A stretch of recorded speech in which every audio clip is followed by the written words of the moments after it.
Voice of Women Africa ni taasisi iliyoanzishwa na Veronica Daudi Kidemi ambaye ni mhanga wa ukatili wa kijinsia ambaye amepoteza mkono wake wa kulia.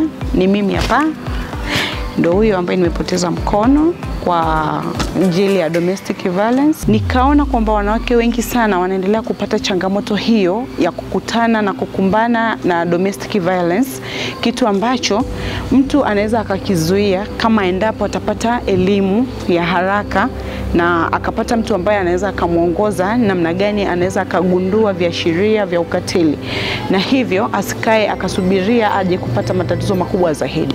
Na leo tumekutana na wadau wengine ambao ni HRDs, ni Human Rights Defenders, kwa ajili ya kufanya protection international seminar kwa ajili ya kufundishana na kujengana uwezo namna ya kujiprotect sisi kama HRDs au kama wanaharakati wa haki za binadamu, pamoja na kuangalia ni changamoto zipi ambazo tunakutana nazo. Kwa hiyo karibu sana Voice of Women Africa. Nipo na wadau wengine ndo tunaingia hapa kwa ajili ya kuanza seminar hiyo.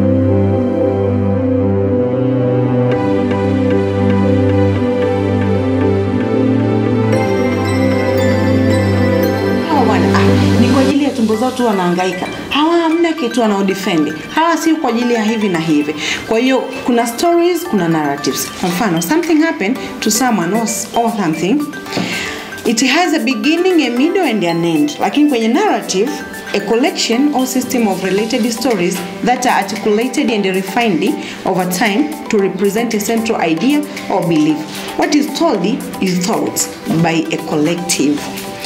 Stories are told while narratives are understood at a gut level.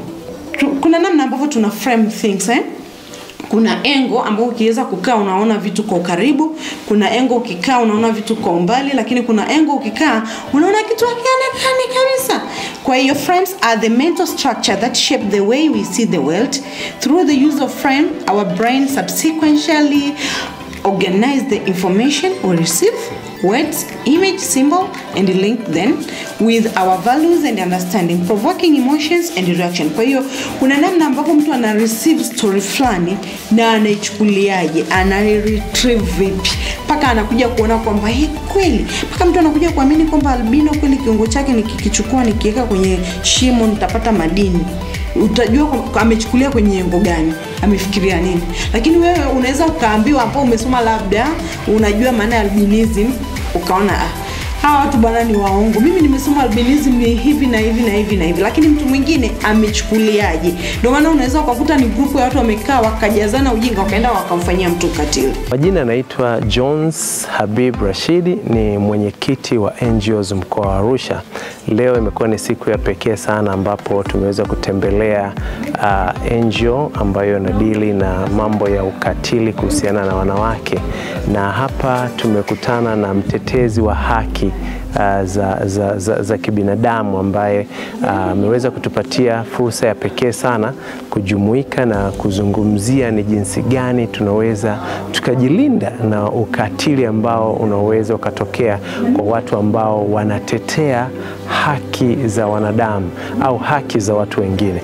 Kwa hiyo tumeweza kukutanika hapa baadhi ya NGO kadhaa na tumezungumza, tumejifunza kwa namna moja au nyingine. Hii italeta chachu kubwa ya sisi kuendelea kuwafundisha na watu wengine waweze kujua hasa haki zao za kibinadamu ni zipi, na pale inapotokea wakati mwingine kuna mazingira ya hatari, mtu anaweza kujisaidia kwa namna gani. Kwa hiyo leo tumefungua mawazo, tunajua ya kwamba wakati wote labda tuko salama, wakati mwingine tunaweza tusiwe salama.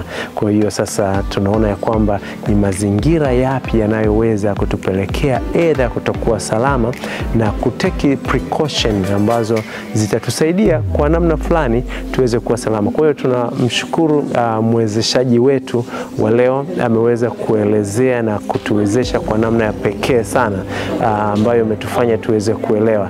Ni jambo jema na tunatamani watu wengi zaidi waweze waweze kujua haki hizi za kibinadamu. Sisi sasa kama Dyslexia Tanzania tunatetea haki za watoto katika masuala mazima ya elimu, literacy for all. Kwa hiyo Dyslexia Tanzania tunapokuwa tunajifunza mambo haya ya ukatili, yanaweza yakawa mambo ya ukatili kwa kihisia ambapo yanaweza yakapelekwa pia kwa watoto wenye dyslexia. Kwa hiyo imekuwa ni jambo jema kujifunza, na sisi kama Dyslexia tutakapokuwa tunaenda kutoa elimu kwa watu, lakini hasa pia kwa watoto wenyewe, waweze kujilinda kwa namna ya pekee kuhusiana na ukatili wowote utakao kuwa unaweza kufanyika dhidi yao. Ninaitwa Crispin Mugarula, ni mkurugenzi wa shirika la Tanzania Millennium Helping Hands Foundation, TAMIHA. Leo tumekusanyika hapa mashirika tofauti kwa mwaliko wa Voice of Women in Africa ili tuweze kujadili masuala yanayohusiana na HRDs. Tunashukuru taasisi imetualika, wametupa mafunzo muhimu ya namna ambavyo tunaweza kuwa HRDs ambao ni potential, wanaweza kuleta impact.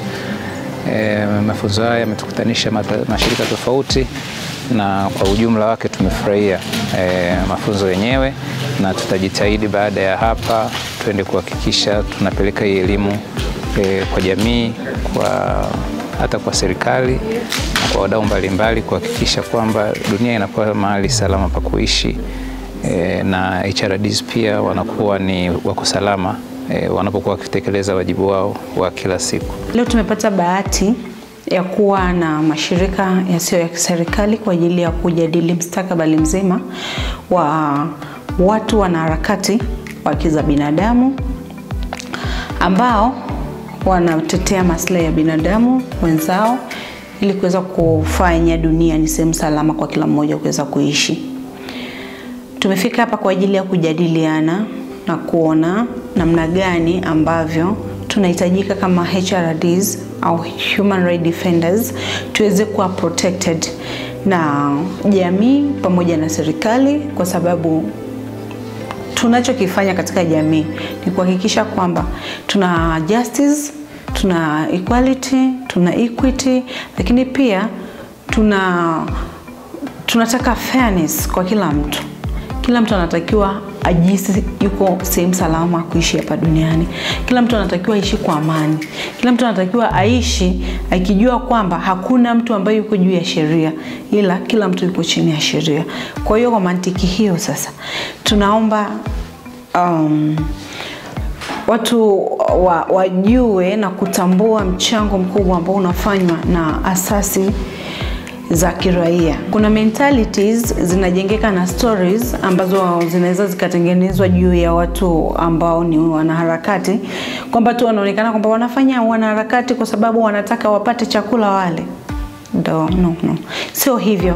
Haipo hivyo, na mtu anayesema hivyo ni kwa sababu yeye unakuta hana passion ya kufanya ile kazi, au unakuta kwamba ni mtu ambaye hajawahi kukutana na mtu ambaye anahitaji msaada kweli.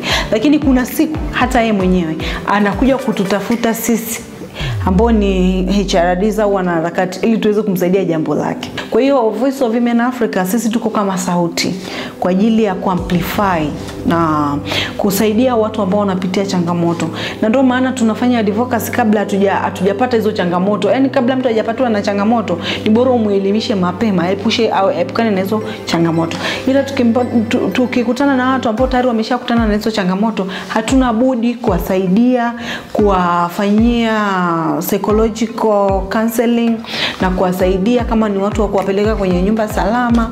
Tuna mashirika ambao tuna uelewa mzuri nao, tunapatana nao, kwa sababu we are not after money, we are not after popularity. Kwa hiyo if you are not for fame, tunashirikiana kama mashirika kuwasaidia watu, kwa rescue watu. Unakuta mabinti wanapitia ukatili ya kingono, ukatili ya kisaikolojia hata mashuleni, au unakuta binti analazimishwa kuolewa kabla ya wakati wake, au anaachishwa shule ili aende kuolewa ili wazazi waweze kupata vitu anavyohitaji kama ng'ombe. Kwa hiyo unakuta kama sisi tukikutana kama HRDs tunakaa tunajadiliana namna ya kusapotiana na kusaidizana. Kwa hiyo hata kama mtu atakutwa ana changamoto ambaye amepitia Voice of Women Africa, hata kama hatuna nyumba salama, lakini tunajua kuna mtu ambaye ana nyumba salama kwenye taasisi yake, ambapo unakuta ni taasisi kubwa ambazo zimeanzishwa muda mrefu, tunawapeleka pale, tunawasaidia, tunawatafutia wadau, wanawasaidia, wanawasupport, wanawapeleka shule.